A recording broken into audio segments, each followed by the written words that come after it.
Let's discuss REITs today, or what people call real estate investment trusts. So, first of all, what is a REIT? A REIT is a way to get access to professional money management and liquidity while still being invested in real estate. That's how I would define it. It's just it's a pool type product similar to a mutual fund where you own a piece of a large portfolio of property. So it could be residential buildings, office buildings, etc., all over the place. And it's not the only way that you can get, professional money management and liquidity. There's also something called the real estate limited partnership. Now, it's not going to be as liquid as a real estate investment trust, but nevertheless, there is a certain benefit, and the benefit with real estate limited partnerships would be the fact that you actually get the flow through of the losses, the gains, and like the tax benefits, which could be depreciation, accelerated depreciation, that kind of stuff. But then there's also like depreciation recapture that comes into play. But versus a REIT just passes through the income, right? The REIT just literally passes through the income. So it's more suitable for, the average Joe versus a real estate limited partnership would probably make more sense for someone who's, probably in the higher tax bracket where the losses, having the passive losses really, really matters for them versus, the average Joe doesn't even make sense. So when it comes to REITs, there's a few rules that you want to remember. So first of all, 75% of it has to be invested in real estate. 75% of the income generated has to come from real estate in order to avoid double taxation, right? Like which most C corporations have. There is something called a conduit rule, which 90% has to be of the income, of the net investment income, has to be distributed to clients every year. Now, there are three different types of REITs. So there are going to be exchange traded REITs. Those traded on the exchange, they're extremely liquid.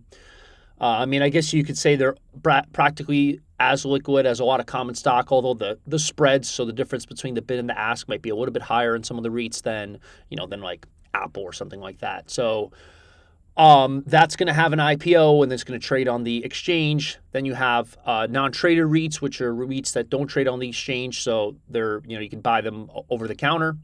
And then you have private REITs, which are basically sold through like a Reg D. So there's like 506B, 506C that, gives you, and then actually the exchange traded REITs are going to be exempt from the USA because they're, because they're federally covered. And then you have the same thing with the private REITs because they're like Reg D, so they're federally covered. Because you remember, in order to avoid registration with the USA, one of the criteria would be federally covered, which entails investment company securities, exchange, or Reg D, right? And a lot of times that it'll be sold through like Reg D 506C, not 506B, because 506C allows you to market, but everyone has to be accredited, which means, 200,000, 300,000 the last 2 years, expectation to continue, 1 million excluding primary residence, active Series 7, 6582. So, when it comes to so the Reg Ds are going to be, since it's the 506Cs, they're most likely to be sold on the private side because with 506B you can only have you can't mass market. You can have up to 35 non-accredited but sophisticated investors, but you can't mass market. So that's where you get into problems. So how are you going to really wholesale it if you can't really mass market? So that most of the time, if it's going to be a private REIT, it's going to be done through Reg D 506C. Now, the other classification of REITs would be whether they're mortgage REITs, whether they're equity REITs, whether they're hybrid REITs. Equity REITs is when you're literally directly participating in the building of a property and you're getting like the rental income. Mortgage REITs is going to be like you're lending to builders and you're making the spread on the money that you're getting versus versus what you're lending it at. And then hybrid is going to be a combination of both. So just a couple, just to reiterate the main points. Understanding that REITs have to do with pooled products. There's the whole conduit rule with the, the 75% income, 75% invested in real estate, 75% income from real estate, 90% distributed every year.